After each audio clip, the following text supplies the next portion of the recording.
The Return of Sherlock Holmes by Arthur Conan Doyle. 12. The Adventure of the Abbey Grange.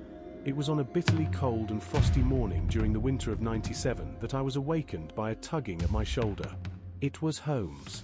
The candle in his hand shone upon his eager, stooping face and told me at a glance that something was amiss. "Come, Watson, come," he cried. "The game is afoot. Not a word. Into your clothes and come." 10 minutes later we were both in a cab and rattling through the silent streets on our way to Charing Cross Station. The first faint winter's dawn was beginning to appear, and we could dimly see the occasional figure of an early workman as he passed us, blurred and indistinct in the opalescent London reek. Holmes nestled in silence into his heavy coat, and I was glad to do the same, for the air was most bitter and neither of us had broken our fast. It was not until we had consumed some hot tea at the station, and taken our places in the Kentish train, that we were sufficiently thawed, he to speak and I to listen. Holmes drew a note from his pocket and read it aloud. Abbey Grange, Marsham, Kent, 3:30 a.m. And my dear Mr. Holmes, I should be very glad of your immediate assistance in what promises to be a most remarkable case. It is something quite in your line. Except for releasing the lady, I will see that everything is kept exactly as I have found it. But I beg you not to lose an instant, as it is difficult to leave. Sir Eustace there. Yours faithfully, Stanley Hopkins. Hopkins has called me in 7 times, and on each occasion his summons has been entirely justified, said Holmes. I fancy that every one of his cases has found its way into your collection, and I must admit, Watson, that you have some power of selection which atones for much which I deplore in your narratives.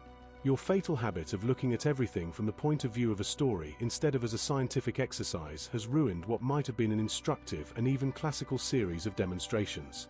You slur over work of the utmost finesse and delicacy in order to dwell upon sensational details which may excite, but cannot possibly instruct, the reader. Why do you not write them yourself? I said, with some bitterness. I will, my dear Watson, I will. At present I am, as you know, fairly busy, but I propose to devote my declining years to the composition of a textbook which shall focus the whole art of detection into one volume. Our present research appears to be a case of murder. You think this Sir Eustace is dead, then? I should say so. Hopkins's writing shows considerable agitation, and he is not an emotional man. Yes, I gather there has been violence, and that the body is left for our inspection. A mere suicide would not have caused him to send for me. As to the release of the lady, it would appear that she has been locked in her room during the tragedy. We are moving in high life, Watson. Crackling paper, EB monogram, coat of arms, picturesque address. I think that friend Hopkins will live up to his reputation and that we shall have an interesting morning. The crime was committed before 12 last night. How can you possibly tell? By an inspection of the trains and by reckoning the time. The local police had to be called in, they had to communicate with Scotland Yard, Hopkins had to go out, and he in turn had to send for me. All that makes a fair night's work. Well, here we are at Chislehurst Station, and we shall soon set our doubts at rest. A drive of a couple of miles through narrow country lanes brought us to a park gate, which was opened for us by an old lodge keeper, whose haggard face bore the reflection of some great disaster. The avenue ran through a noble park, between lines of ancient elms, and ended in a low, widespread house, pillared in front after the fashion of Palladio. The central part was evidently of a great age and shrouded in ivy, but the large windows showed that modern changes had been carried out, and one wing of the house appeared to be entirely new. The youthful figure and alert, eager face of Inspector Stanley Hopkins confronted us in the open doorway. "I'm very glad you have come, Mr. Holmes. And you too, Dr. Watson. But, indeed, if I had my time over again I should not have troubled you, for since the lady has come to herself she has given so clear an account of the affair that there is not much left for us to do. You remember that Lewisham gang of burglars? What, the 3 Randalls? Exactly, the father and 2 sons. It's their work. I have not a doubt of it. They did a job at Sydenham a fortnight ago, and was seen and described. Rather cool to do another so soon and so near, but it is they, beyond all doubt. It's a hanging matter this time. Sir Eustace is dead, then? Yes, His head was knocked in with his own poker. Sir Eustace Brackenstall, the driver tells me. Exactly, one of the richest men in Kent. Lady Brackenstall is in the morning room. Poor lady, she has had a most dreadful experience. She seemed half dead when I saw her first. I think you had best see her and hear her account of the facts. Then we will examine the dining room together. Lady Brackenstall was no ordinary person. Seldom have I seen so graceful a figure, so womanly a presence, and so beautiful a face. She was a blonde, golden-haired, blue-eyed, and would, no doubt, have had the perfect complexion which goes with such colouring had not her recent experience left her drawn and haggard. Her sufferings were physical as well as mental, for over one eye rose a hideous, plum-coloured swelling, which her maid, a tall, austere woman, was bathing assiduously with vinegar and water. The lady lay back exhausted upon a couch, but her quick, observant gaze as we entered the room, and the alert expression of her beautiful features, showed that neither her wits nor her courage had been shaken by her terrible experience. She was enveloped in a loose dressing gown of blue and silver, but a black sequin-covered dinner dress was hung upon the couch beside her. "I have told you all that happened, Mr. Hopkins," she said, wearily. "Could you not repeat it for me? Well, if you think it necessary, I will tell these gentlemen what occurred. Have they been in the dining room yet? I thought they had better hear your ladyship's story first. I shall be glad when you can arrange matters. It is horrible to me to think of him still lying there." She shuddered and buried her face in her hands. As she did so, the loose gown fell back from her forearms. Holmes uttered an exclamation. "You have other injuries, madam. What is this?" Two vivid red spots stood out on one of the white, round limbs. She hastily covered it. "It is nothing. It has no connection with the hideous business of last night. If you and your friend will sit down, I will tell you all I can. I am the wife of Sir Eustace Brackenstall. I have been married about a year. I suppose that it is no use my attempting to conceal that our marriage has not been a happy one. I fear that all our neighbours would tell you that, even if I were to attempt to deny it. Perhaps the fault may be partly mine. I was brought up in the freer, less conventional atmosphere of South Australia, and this English life, with its proprieties and its primness, is not congenial to me. But the main reason lies in the one fact which is notorious to everyone, and that is that Sir Eustace was a confirmed drunkard. To be with such a man for an hour is unpleasant. Can you imagine what it means for a sensitive and high-spirited woman to be tied to him for day and night? It is a sacrilege, a crime, a villainy to hold that such a marriage is binding. I say that these monstrous laws of yours will bring a curse upon the land. Heaven will not let such wickedness endure." For an instant she sat up, her cheeks flushed, and her eyes blazing from under the terrible mark upon her brow. Then the strong, soothing hand of the austere maid drew her head down onto the cushion, and the wild anger died away into passionate sobbing. At last she continued, "I will tell you about last night. You are aware, perhaps, that in this house all servants sleep in the modern wing. This central block is made up of the dwelling rooms, with the kitchen behind and our bedroom above. My maid Teresa sleeps above my room. There is no one else, and no sound could alarm those who are in the farther wing. This must have been well known to the robbers, or they would not have acted as they did. Sir Eustace retired about 10:30. The servants had already gone to their quarters. Only my maid was up, and she had remained in her room at the top of the house until I needed her services. I sat until after 11 in this room, absorbed in a book. Then I walked round to see that all was right before I went upstairs. It was my custom to do this myself, for, as I have explained, Sir Eustace was not always to be trusted. I went into the kitchen, the butler's pantry, the gun room, the billiard room, the drawing room, and finally the dining room. As I approached the window, which is covered with thick curtains, I suddenly felt the wind blow upon my face and realized that it was open. I flung the curtain aside and found myself face to face with a broad-shouldered, elderly man who had just stepped into the room. The window is a long French one, which really forms a door leading to the lawn. I held my bedroom candle lit in my hand, and, by its light, behind the first man I saw two others, who were in the act of entering. I stepped back, but the fellow was on me in an instant. He caught me first by the wrist and then by the throat. I opened my mouth to scream, but he struck me a savage blow with his fist over the eye, and felled me to the ground. I must have been unconscious for a few minutes, for when I came to myself I found that they had torn down the bell rope and had secured me tightly to the oaken chair which stands at the head of the dining room table.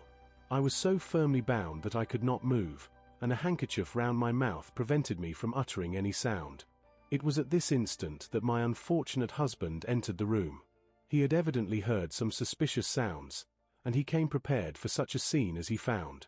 He was dressed in his shirt and trousers, with his favourite blackthorn cudgel in his hand. He rushed at one of the burglars, but another, it was the elderly man, stooped, picked the poker out of the grate, and struck him a horrible blow as he passed. He fell without a groan, and never moved again. I fainted once more, but again it could only have been a very few minutes during which I was insensible. When I opened my eyes I found that they had collected the silver from the sideboard, and they had drawn a bottle of wine which stood there. Each of them had a glass in his hand. I have already told you, have I not, that one was elderly, with a beard, and the others young, hairless lads. They might have been a father with his 2 sons. They talked together in whispers. Then they came over and made sure that I was still securely bound. Finally they withdrew, closing the window after them. It was quite a quarter of an hour before I got my mouth free. When I did so my screams brought the maid to my assistance. The other servants were soon alarmed, and we sent for the local police, who instantly communicated with London. That is really all that I can tell you, gentlemen, and I trust that it will not be necessary for me to go over so painful a story again. "Any questions, Mr. Holmes?" asked Hopkins. "I will not impose any further tax upon Lady Brackenstall's patience and time," said Holmes. "Before I go into the dining room I should like to hear your experience." He looked at the maid. "I saw the men before ever they came into the house," said she. "As I sat by my bedroom window I saw 3 men in the moonlight down by the lodge gate yonder, but I thought nothing of it at the time. It was more than an hour after that I heard my mistress scream, and down I ran, to find her, poor lamb, just as she says, and him on the floor with his blood and brains over the room. It was enough to drive a woman out of her wits, tied there, and her very dress spotted with him. But she never wanted courage, did Miss Mary Fraser of Adelaide, and Lady Brackenstall of Abbey Grange hasn't learned new ways. You've questioned her long enough, you gentlemen, and now she is coming to her own room, just with her old Teresa, to get the rest that she badly needs." With a motherly tenderness the gaunt woman put her arm round her mistress and led her from the room. "She has been with her all her life," said Hopkins. "Nursed her as a baby, and came with her to England when they first left Australia 18 months ago. Teresa Wright is her name, and the kind of maid you don't pick up nowadays. This way, Mr. Holmes, if you please." The keen interest had passed out of Holmes's expressive face, and I knew that with the mystery all the charm of the case had departed. There still remained an arrest to be effected, but what were these commonplace rogues that he should soil his hands with them?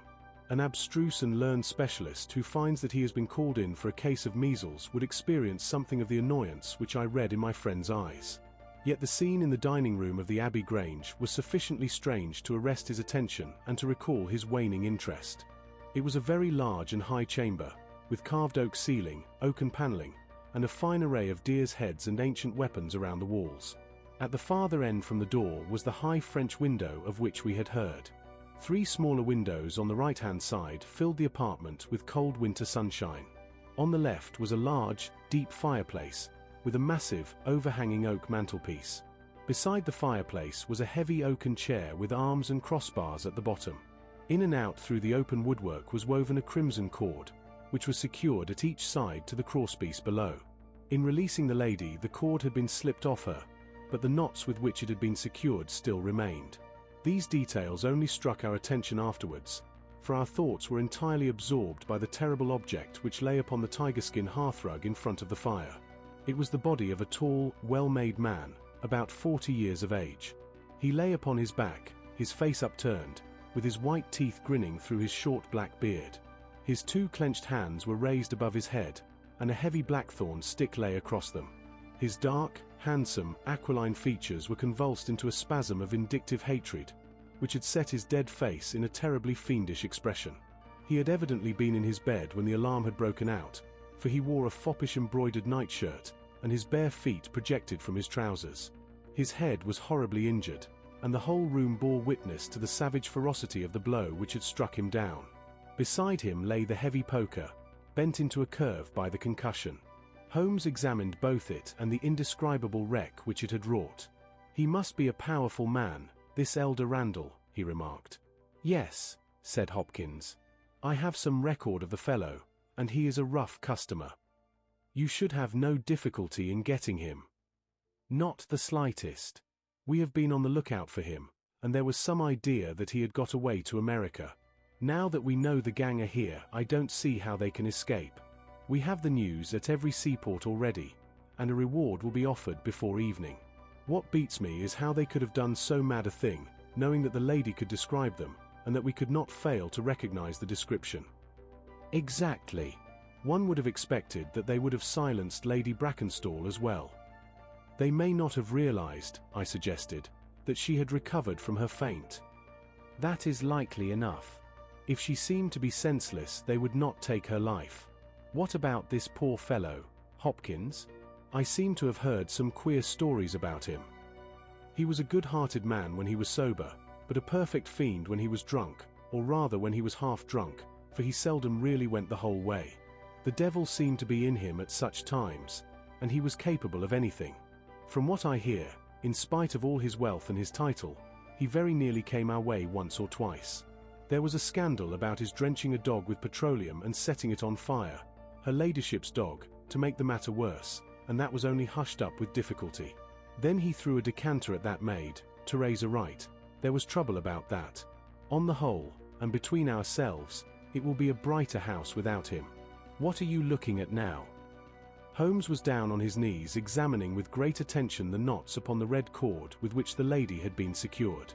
Then he carefully scrutinized the broken and frayed end where it had snapped off when the burglar had dragged it down.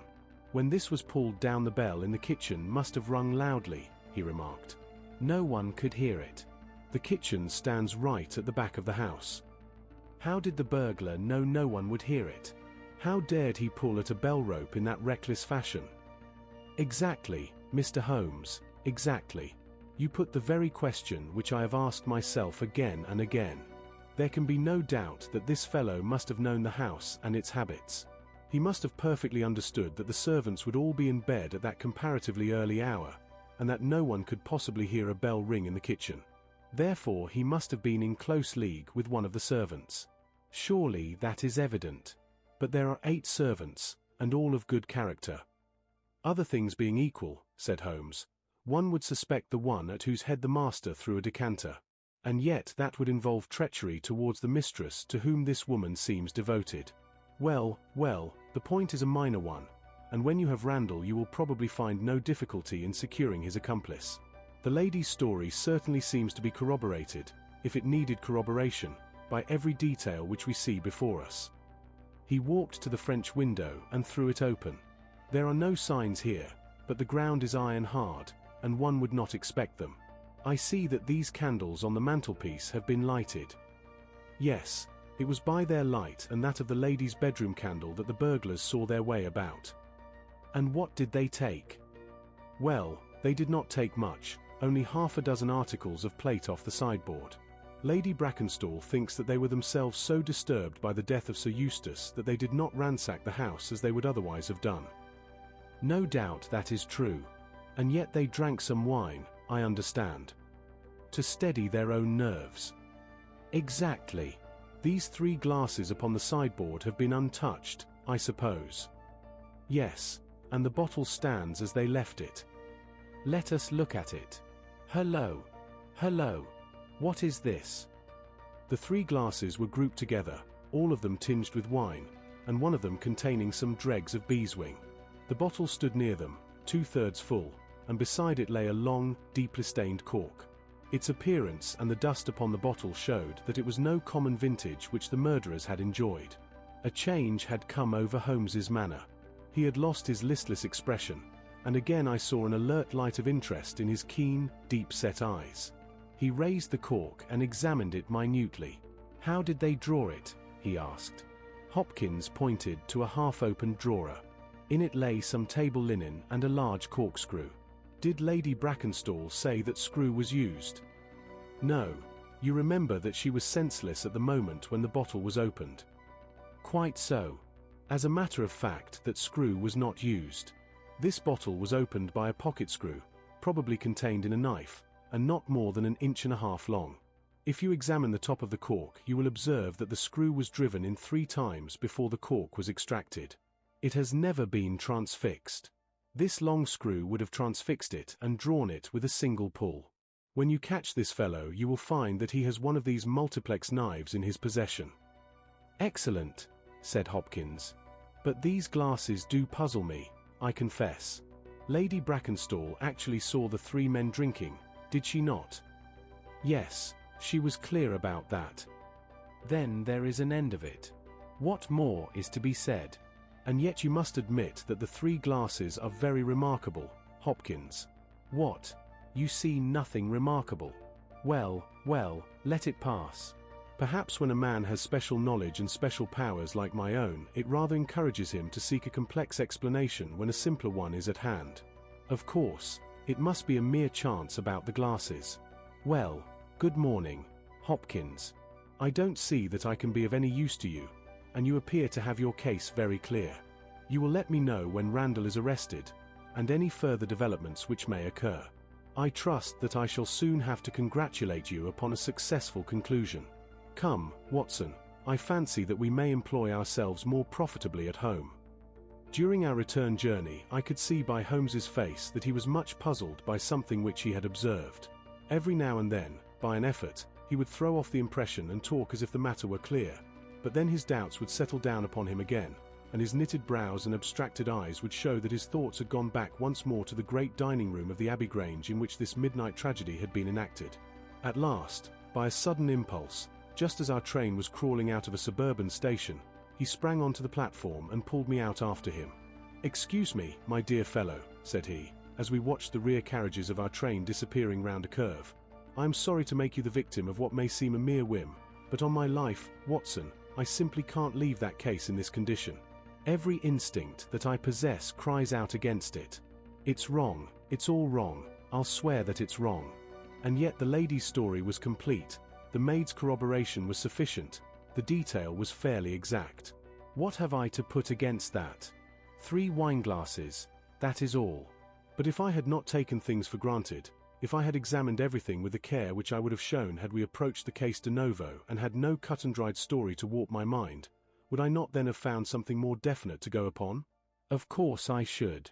Sit down on this bench, Watson, until a train for Chislehurst arrives, and allow me to lay the evidence before you, imploring you in the first instance to dismiss from your mind the idea that anything which the maid or her mistress may have said must necessarily be true. The lady's charming personality must not be permitted to warp our judgment. Surely there are details in her story which, if we looked at it in cold blood, would excite our suspicion. These burglars made a considerable haul at Sydenham a fortnight ago. Some account of them and of their appearance was in the papers, and would naturally occur to anyone who wished to invent a story in which imaginary robbers should play a part. As a matter of fact, burglars who have done a good stroke of business are, as a rule, only too glad to enjoy the proceeds in peace and quiet without embarking on another perilous undertaking. Again, it is unusual for burglars to operate at so early an hour. It is unusual for burglars to strike a lady to prevent her screaming, since one would imagine that was the sure way to make her scream. It is unusual for them to commit murder when their numbers are sufficient to overpower one man. It is unusual for them to be content with a limited plunder when there is much more within their reach. And finally, I should say that it was very unusual for such men to leave a bottle half empty. How do all these unusuals strike you, Watson? Their cumulative effect is certainly considerable, and yet each of them is quite possible in itself. The most unusual thing of all, as it seems to me, is that the lady should be tied to the chair. Well, I am not so clear about that, Watson, for it is evident that they must either kill her or else secure her in such a way that she could not give immediate notice of their escape. But at any rate I have shown, have I not, that there is a certain element of improbability about the lady's story? And now on the top of this comes the incident of the wineglasses. What about the wineglasses? Can you see them in your mind's eye? I see them clearly. We are told that 3 men drank from them. Does that strike you as likely? Why not? There was wine in each glass. Exactly. but there was beeswing only in one glass. You must have noticed that fact. What does that suggest to your mind? The last glass filled would be most likely to contain beeswing. Not at all. The bottle was full of it, and it is inconceivable that the first 2 glasses were clear and the third heavily charged with it. There are 2 possible explanations, and only 2. One is that after the second glass was filled the bottle was violently agitated, and so the third glass received the beeswing. That does not appear probable. No, I'm sure that I am right. What, then, do you suppose? That only 2 glasses were used, and that the dregs of both were poured into a third glass, so as to give the false impression that 3 people had been here. In that way all the beeswing would be in the last glass, would it not? Yes, I am convinced that this is so. But if I have hit upon the true explanation of this one small phenomenon, then in an instant the case rises from the commonplace to the exceedingly remarkable, for it can only mean that Lady Brackenstall and her maid have deliberately lied to us, that not one word of their story is to be believed, that they have some very strong reason for covering the real criminal, and that we must construct our case for ourselves without any help from them. That is the mission which now lies before us, and here, Watson, is the Chislehurst train.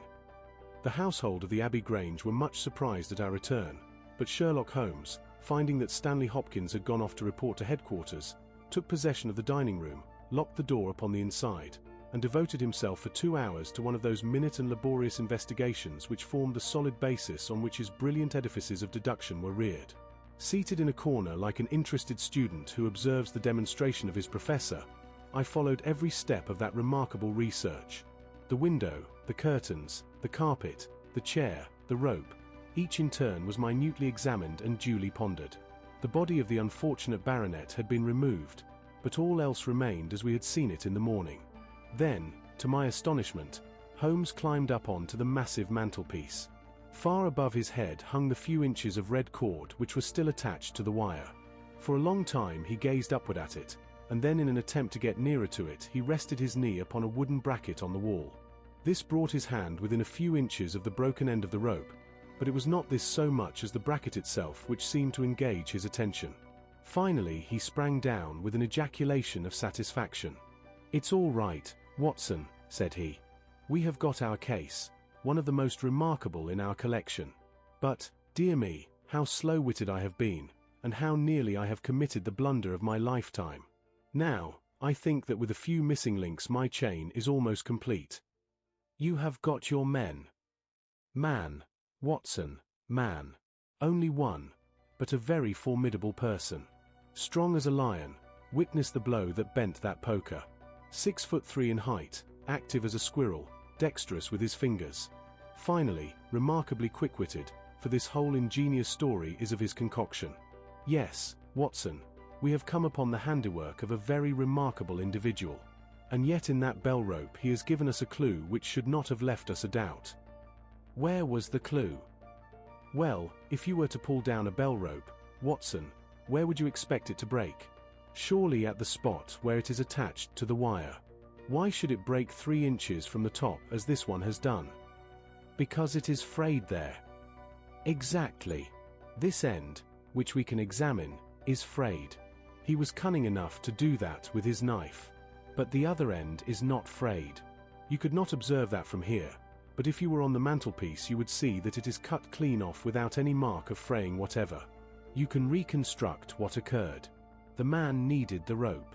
He would not tear it down for fear of giving the alarm by ringing the bell. What did he do? He sprang up on the mantelpiece, could not quite reach it, put his knee on the bracket. You will see the impression in the dust, and so got his knife to bear upon the cord. I could not reach the place by at least 3 inches, from which I infer that he is at least 3 inches a bigger man than I. Look at that mark upon the seat of the oaken chair. What is it? Blood. Undoubtedly it is blood. This alone puts the lady's story out of court. If she was seated on the chair when the crime was done, how comes that mark? No, she was placed in the chair after the death of her husband. I'll wager that the black dress shows a corresponding mark to this. We have not yet met our Waterloo, Watson, but this is our Marengo, for it begins in defeat and ends in victory. I should like now to have a few words with the Nurse Teresa. We must be wary for a while, if we are to get the information which we want. She was an interesting person, this stern Australian nurse.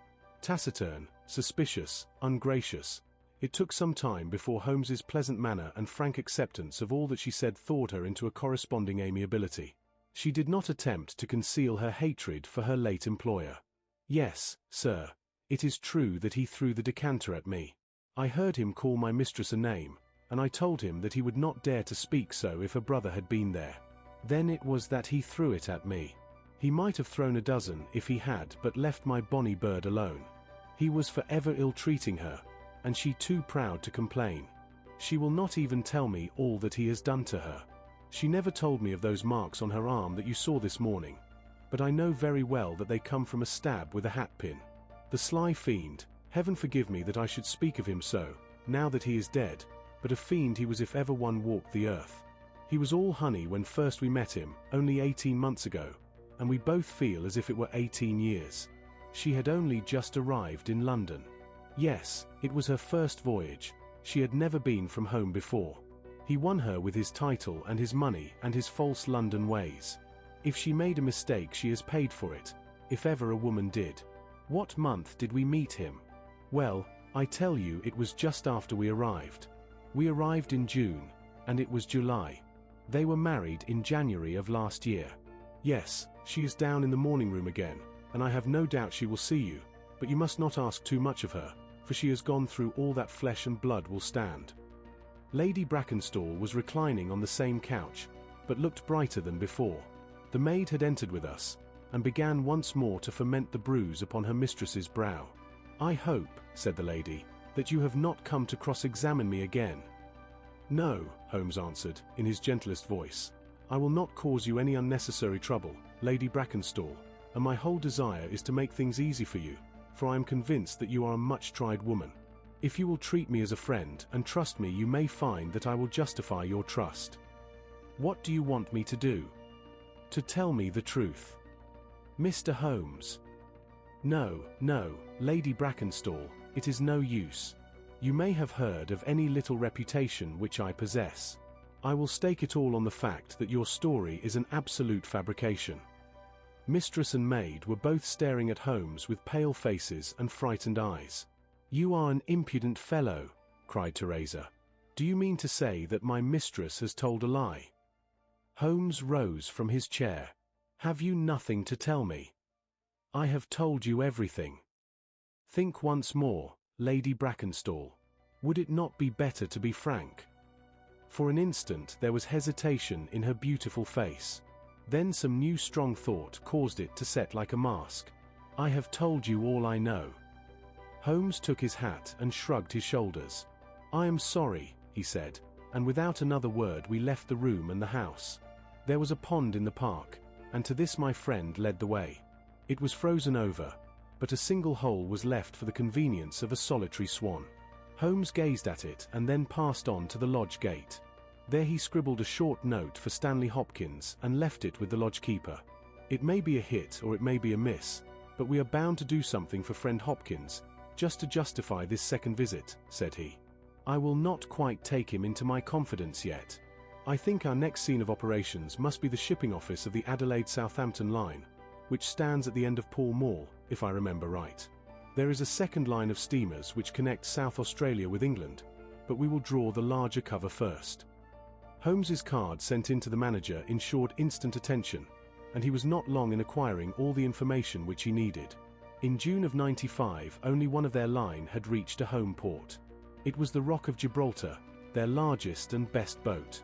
A reference to the passenger list showed that Miss Fraser of Adelaide, with her maid, had made the voyage in her. The boat was now on her way to Australia, somewhere to the south of the Suez Canal. Her officers were the same as in '95, with one exception. The first officer, Mr. Jack Croker, had been made a captain and was to take charge of their new ship, the Base Rock, sailing in 2 days' time from Southampton. He lived at Sydenham, but he was likely to be in that morning for instructions, if we cared to wait for him. No, Mr. Holmes had no desire to see him, but would be glad to know more about his record and character. His record was magnificent. There was not an officer in the fleet to touch him. As to his character, he was reliable on duty, but a wild, desperate fellow off the deck of his ship, hot-headed, excitable, but loyal, honest, and kind-hearted. That was the pith of the information with which Holmes left the office of the Adelaide Southampton Company. Thence he drove to Scotland Yard, but instead of entering he sat in his cab with his brows drawn down, lost in profound thought. Finally he drove round to the Charing Cross Telegraph Office, sent off a message, and then, at last, we made for Baker Street once more. "No, I couldn't do it, Watson," said he, as we re-entered our room. Once that warrant was made out, nothing on earth would save him. Once or twice in my career I feel that I have done more real harm by my discovery of the criminal than ever he had done by his crime. I have learned caution now, and I had rather play tricks with the law of England than with my own conscience. Let us know a little more before we act. Before evening we had a visit from Inspector Stanley Hopkins. Things were not going very well with him. "I believe that you are a wizard, Mr. Holmes. I really do sometimes think that you have powers that are not human. Now, how on earth could you know that the stolen silver was at the bottom of that pond?" "I didn't know it." "But you told me to examine it." "You got it, then?" "Yes, I got it." "I'm very glad if I have helped you." "But you haven't helped me. You have made the affair far more difficult. What sort of burglars are they who steal silver and then throw it into the nearest pond?" It was certainly rather eccentric behavior. I was merely going on the idea that if the silver had been taken by persons who did not want it, who merely took it for a blind as it were, then they would naturally be anxious to get rid of it. "But why should such an idea cross your mind?" "Well, I thought it was possible. When they came out through the French window there was the pond, with one tempting little hole in the ice, right in front of their noses. Could there be a better hiding place?" "Ah, a hiding place, that is better," cried Stanley Hopkins. "Yes, yes, I see it all now.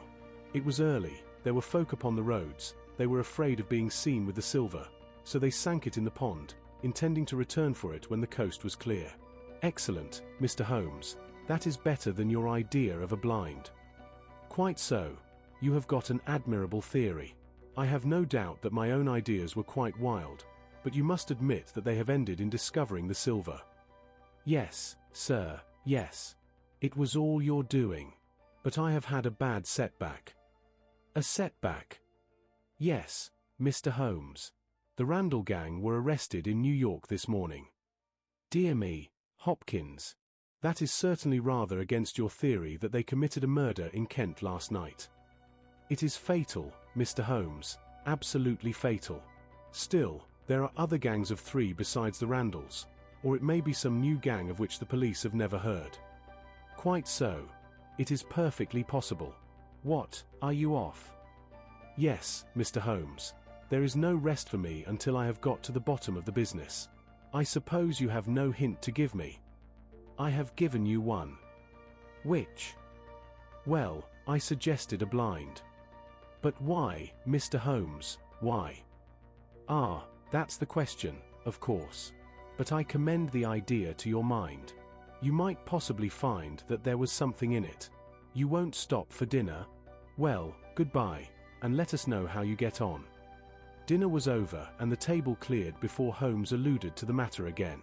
He had lit his pipe and held his slippered feet to the cheerful blaze of the fire. Suddenly he looked at his watch. "I expect developments, Watson." "When?" "Now. Within a few minutes. I dare say you thought I acted rather badly to Stanley Hopkins just now." "I trust your judgment." "A very sensible reply, Watson. You must look at it this way. What I know is unofficial, what he knows is official. I have the right to private judgment, but he has none. He must disclose all, or he is a traitor to his service. In a doubtful case I would not put him in so painful a position, and so I reserve my information until my own mind is clear upon the matter." "But when will that be?" "The time has come. You will now be present at the last scene of a remarkable little drama." There was a sound upon the stairs, and our door was opened to admit as fine a specimen of manhood as ever passed through it. He was a very tall young man, golden-moustached, blue-eyed, with a skin which had been burned by tropical suns, and a springy step which showed that the huge frame was as active as it was strong. He closed the door behind him, and then he stood with clenched hands and heaving breast, choking down some overmastering emotion. "Sit down, Captain Croker. You got my telegram?" Our visitor sank into an armchair and looked from one to the other of us with questioning eyes. "I got your telegram, and I came at the hour you said. I heard that you had been down to the office. There was no getting away from you. Let's hear the worst. What are you going to do with me? Arrest me? Speak out, man. You can't sit there and play with me like a cat with a mouse." "Give him a cigar," said Holmes. "Bite on that, Captain Croker, and don't let your nerves run away with you. I should not sit here smoking with you if I thought that you were a common criminal. You may be sure of that. Be frank with me, and we may do some good. Play tricks with me, and I'll crush you. What do you wish me to do?" "To give me a true account of all that happened at the Abbey Grange last night. A true account, mind you, with nothing added and nothing taken off. I know so much already that if you go 1 inch off the straight I'll blow this police whistle from my window and the affair goes out of my hands forever." The sailor thought for a little. Then he struck his leg with his great, sunburned hand. "I'll chance it," he cried. "I believe you are a man of your word, and a white man, and I'll tell you the whole story. But one thing I will say first. So far as I am concerned, I regret nothing and I fear nothing, and I would do it all again and be proud of the job. Curse the beast, if he had as many lives as a cat he would owe them all to me. But it's the lady, Mary Fraser, for never will I call her by that accursed name. When I think of getting her into trouble, I who would give my life just to bring one smile to her dear face, it's that turns my soul into water. And yet, what less could I do? I'll tell you my story, gentlemen, and then I'll ask you as man to man what less could I do. I must go back a bit. You seem to know everything, so I expect that you know that I met her when she was a passenger and I was first officer of the Rock of Gibraltar. From the first day I met her she was the only woman to me. Every day of that voyage I loved her more, and many a time since have I kneeled down in the darkness of the night watch and kissed the deck of that ship because I knew her dear feet had trod it. She was never engaged to me. She treated me as fairly as ever a woman treated a man. I have no complaint to make. It was all love on my side, and all good comradeship and friendship on hers. When we parted she was a free woman, but I could never again be a free man. Next time I came back from sea I heard of her marriage. Well, why shouldn't she marry whom she liked? Title and money, who could carry them better than she? She was born for all that is beautiful and dainty. I didn't grieve over her marriage. I was not such a selfish hound as that. I just rejoiced that good luck had come her way, and that she had not thrown herself away on a penniless sailor. That's how I loved Mary Fraser. Well, I never thought to see her again, but last voyage I was promoted, and the new boat was not yet launched, so I had to wait for a couple of months with my people at Sydenham. One day out in a country lane I met Teresa Wright, her old maid. She told me about her, about him, about everything. I tell you, gentlemen, it nearly drove me mad. This drunken hound, that he should dare to raise his hand to her whose boots he was not worthy to lick. I met Teresa again. Then I met Mary herself, and met her again. Then she would meet me no more.